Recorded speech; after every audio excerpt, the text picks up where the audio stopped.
Get worldwide airplay, boost online streaming and sales. Get noticed by major labels like BMG, Sony Music, and Empire. Your videos aired on TV in millions of homes. See what Never Stop Entertainment can do for you. Visit us now at neverstopent.com. Hey guys, it's me, Yaya. What's up? I am so excited. You don't even know. Like music. Like music. I'm here for it. I'm here for it. Hello. All right, we have an interview with an amazing artist that's up and coming. And let me tell you something, the homegirl got it going on. What? And I'm telling you, I'm jealous. I'm seriously jealous. You know why? Because she has the body I used to have before, 2 children, 2 C-sections, and all kinds of stuff that just went wrong. Relax. Okay. But she's all about that music, and I want to welcome her to the show today. Thank you so much, Kiki. What's up, girl? How you doing? Hey, I'm good. How are you? I'm doing good. I'm doing good. So, I'm just, I'm not that jealous. I'm okay. I'll be okay. But I wanted to find out. You look great. Oh, thank you. Stop it. I'm just kidding. All right. So, how did you get into the music industry? Let's just stop about that. Let's go into that. So, it wasn't never really a question of me pursuing music my whole life. My mom, she put me in dance classes and musical theater, pageants, everything. It's all started when I was 3 years old. So it was just something that was always like destined. That was always plan A. There were some times where we had the backup plan. I was about to go to like Paul Mitchell beauty school or different things like that. But it was always like mainly music. That was number one. She put me in a contest with Kids Bop, and I ended up being a Kids Bop kid for a while and got my first record deal when I was like 14 or 15. And they didn't know what the fuck to do with me. So they were like, yeah, go be in Kids Bop. That sounds fun. And then I just kept going from there. Oh, that is so cool. That is so cool. I mean, to be in that whole thing so young, when you kind of came out of it into your teenage years or into your adult years, when you look back at it, or now that you look back at it, what did that do for you? Like coming into it young? Yeah. I mean, there's positives and there's negatives. I think one of the negatives was I moved here when I was 16 with my 18-year-old best friend, and the music industry is really tough, and it's full of people that are really tough to deal with, and they're just like, they've been through a lot, so they're very like, tough. And then there's like men that are just gross, like just weird. So I had to deal with that a lot. And also coming from like a family where they were super protective over me and very strict. And then I'm in LA by myself. I had no idea what to expect when it came to like grown men. And unfortunately, the industry is full of them. It's really nice to be talking to a female right now. Let me tell you, I love this. But yeah, so that's kind of like the negatives. But the positives is, I don't think I would have been ready for the success that I have had if I didn't come here early. And also, I mean, it's been years of experience now being in music, and I know different like music lingo, and I've been in the studio so much. So I'm definitely more knowledgeable. And it's just also like, I appreciate the success that I have had so much more, and I appreciate my fans so much more because I have been doing this for so long. I know how hard you have to work to get to where I am, and to get where like my friends are and have been. And so yeah, I just appreciate it so much more. I hear that. You do. You have that appreciation for something that you've worked so hard to get, And you said you came from a protective family. Are you Hispanic by any chance? Yeah, I'm Black. Oh, that's what it is. What? Puerto Rican, Cuban? What? Where? No, my mom is Mexican. Oh. But she grew up in foster care. So she'd been through a lot, you know. And then my dad was just a really protective guy.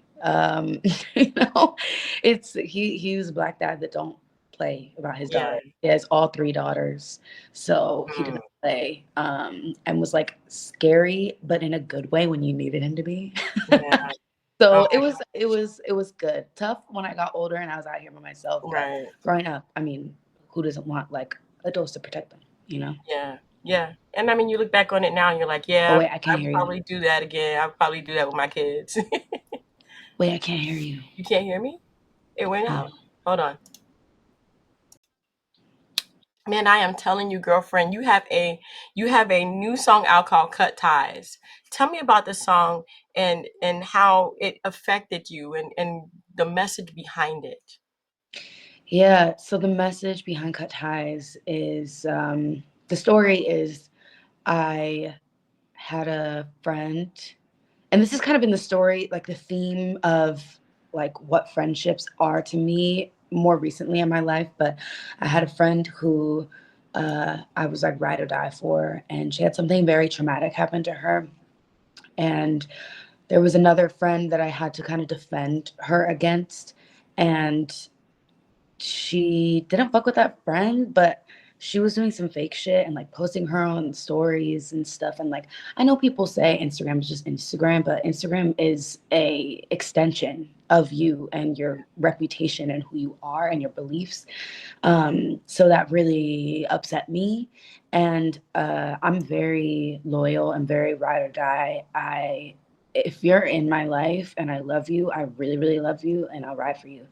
So when I seen that, I took it as like a personal attack.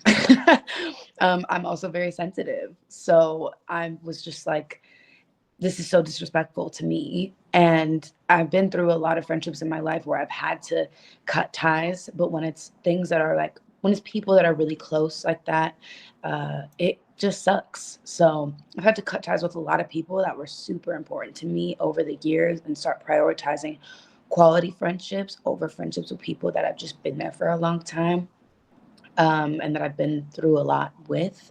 So the theme of the song is like, before I let these people get too close, and I let them affect me and I love them super hard, maybe I just gotta cut ties with these people before it even starts, because it seems like a cycle.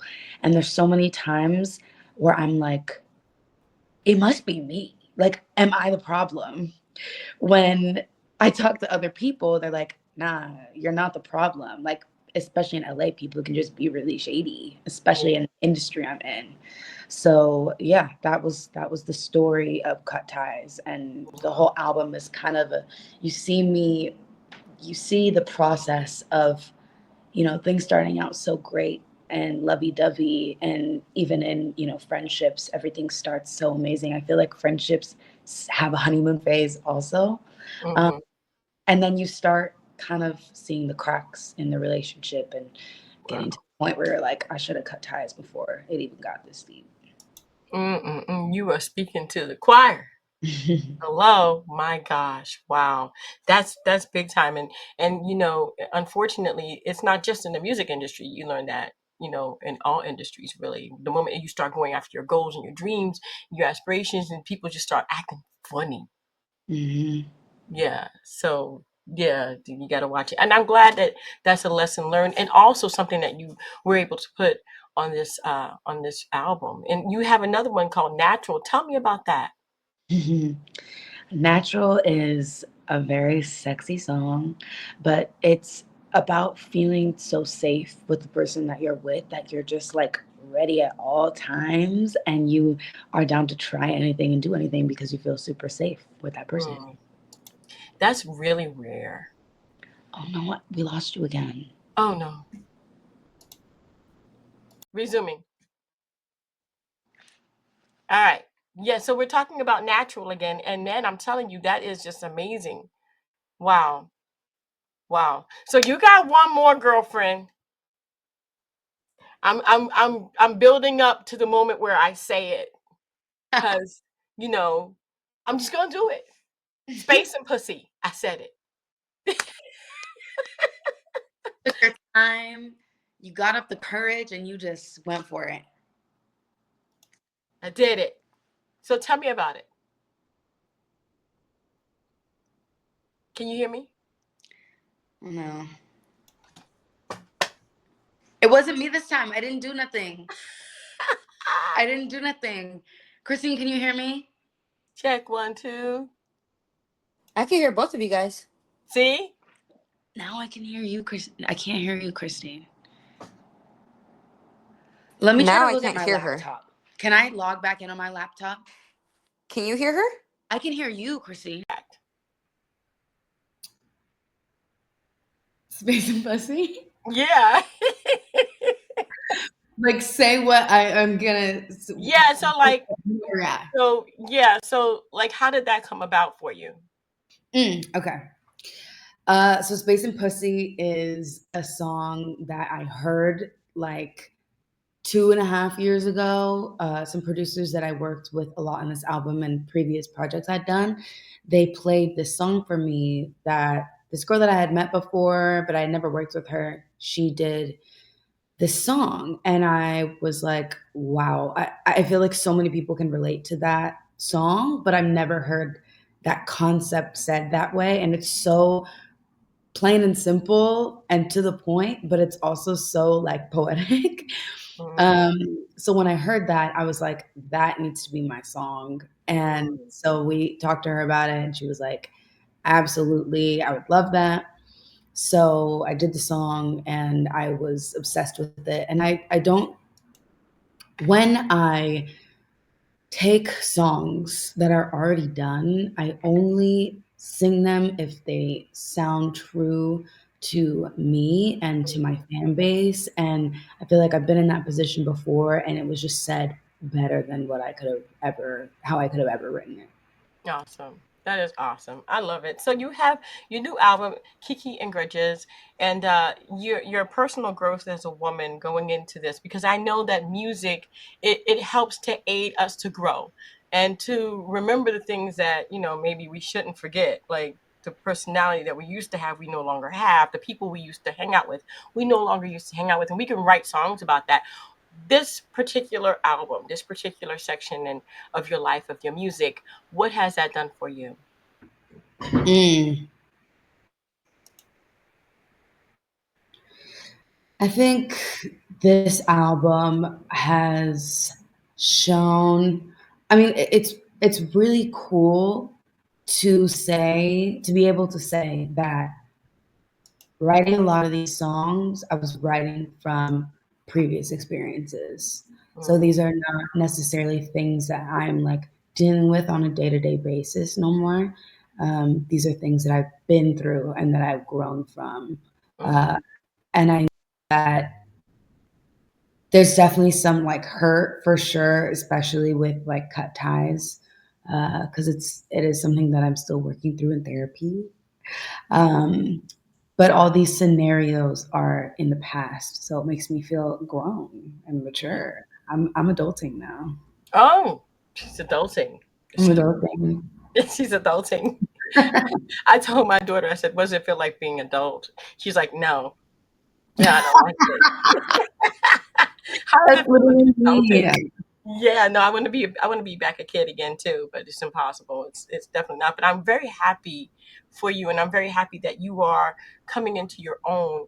You have your album out. Cut Ties is out now, and I'm so happy for you. Where can people find it? Where can people tune in? So you can tune in on all my socials. It's just at Kiana Ledé, Kiana. Let me say that better. KIANALEDE.